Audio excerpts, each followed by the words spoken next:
Breaking Bad is one of the best shows in TV history, and after 5 seasons, it all led to an ending that people still talk about today. But if you need a helping hand to understand that final episode, well then, let's cook. Creator Vince Gilligan had one of the best high-concept hooks for Breaking Bad that any show has ever had. As Gilligan put it, this is a story about a man who transforms himself from Mr. Chips into Scarface. The appeal of Breaking Bad is pretty simple because it asks a question we've all probably wondered at least once. How far would a regular person, a Mr. Chips type, go if they knew they were dying and had to provide for their family? With that theme in mind, it's easy to see how Breaking Bad is about the American dream. The idea that if you do good work, then the people in charge will see your value and reward you for your skills. Of course, most people would prefer their paychecks come from legitimate bosses and not various criminal drug lords in the crystal meth trade. Not so for Walter White. After all, the longer he stays in the game, the higher he rises. But the higher he rises, it gets harder and harder for him to argue that he's just leaving a nest egg for his family. And he transforms from a sympathetic and unlikely anti-hero into a full-fledged villain. Say my name.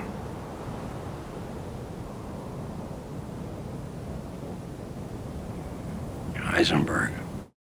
So, we've spent a lot of time talking about Walt, but what does the actual ending of Breaking Bad mean? Well, first we need to specify which ending we're talking about. Each of the final 3 episodes, Ozymandias, Granite State, and Felina, can function as a kind of ending for the show. In the case of Ozymandias, it's a poetic, circular ending.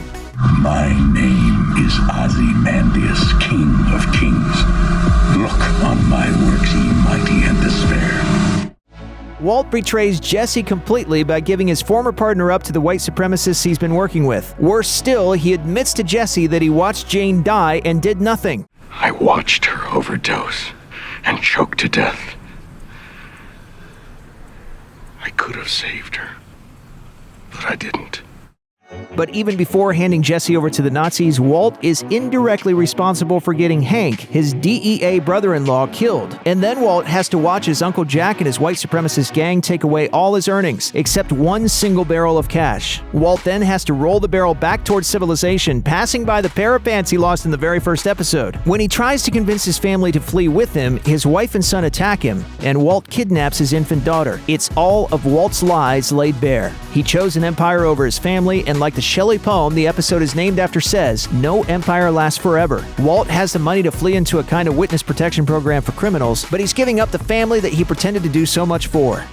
If Ozymandias is the realistic end to Walt's journey, then Granite State is a fitting punishment for the former meth kingpin. Walt ends up in a remote cabin where his only company, Ed the Disappearer, comes by just once a month to drop off supplies. Even in the kind of purgatory that Walt lives in, he's still not free of his cancer, and he's constantly waiting for Ed to return with chemotherapy drugs. It's a fitting punishment for a man who pretended to do everything he did out of loyalty and family obligations. Walt is so lonely that he ends up paying Ed thousands of dollars just for an extra hour of his time. He's alive and rich, but all alone. Much like the characters of a different AMC show, Walt is basically the Walking Dead. The only thing that brings him out of his mountain retreat is the possibility of passing on his ill-gotten gains to his family. Walt literally tries to buy his way back into his son's affections, and of course, it doesn't work. However, he's given one last goal when he sees his former colleagues Gretchen and Elliot on television downplaying Walt's contributions to their company, Gray Matter Technologies. It's reasonable that they would. After all, it's not exactly good for a company's stock to have a co-founder become a murderous drug kingpin. Walt, unsurprisingly, does not see their side of things. Instead, he thinks they're disrespecting him by not giving him credits.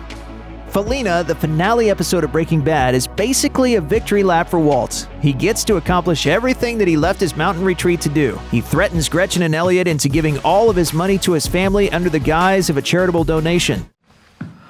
Gretchen, would you mind? We don't want to lose any end of the furniture. All right. He kills all the white supremacists that stole his blue meth recipe. Walt frees Jesse from slavery, and he even gets a kind of closure with Skyler and his infant daughter. Plus, he poisons Lydia with a whole lot of ricin, and he successfully invades the police all the way to the end. Even when he appears to die, it's on his own terms. He's not rotting of cancer, but dying in the arms of his true love, the chemistry lab that produces his blue meth. Walt is infamous, which, as we know from the Three Amigos, is when you're more than famous. Combine all of these facts, and it's hard to deny that this is Walter's perfect, inevitable ending. Felina might be Walt's fantasy, but it's everyone else's nightmare. Throughout the episode, Walt is a monstrous presence. He moves through scenes like a horror movie slasher. When he talks to Skylar, he appears like a ghost. The scene is even blocked like a jump scare. When he brags to Lydia about how he poisoned her drink, it's a moment that wouldn't be out of place in a Final Destination movie. Walt gets his victory lap in the final episode, but it's only because he's chasing his enemies around the track. I slipped it into that stevia crap that you're always putting in your tea. Oh my God. Even when Jesse escapes the white supremacist compound, fully free of Walt and his vindictive torturers, he lets out a guttural scream straight from the Texas Chainsaw Massacre. If there's anyone in the show that knows what kind of monster Walt was, it's Jesse. When he drives out of the show, it's as viscerally satisfying as seeing the final girl in a horror movie survive the killer.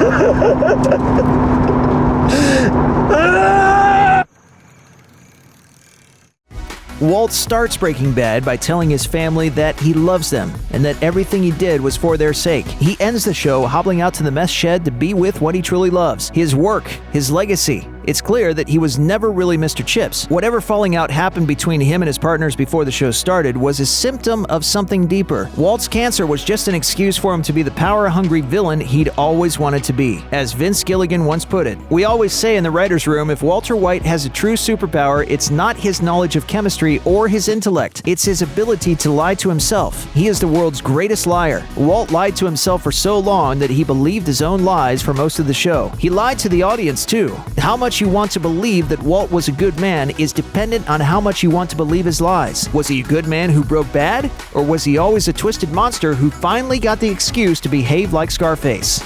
Check out one of our newest videos right here. Plus, even more Looper videos about your favorite stuff are coming soon. Subscribe to our YouTube channel and hit the bell so you don't miss a single one.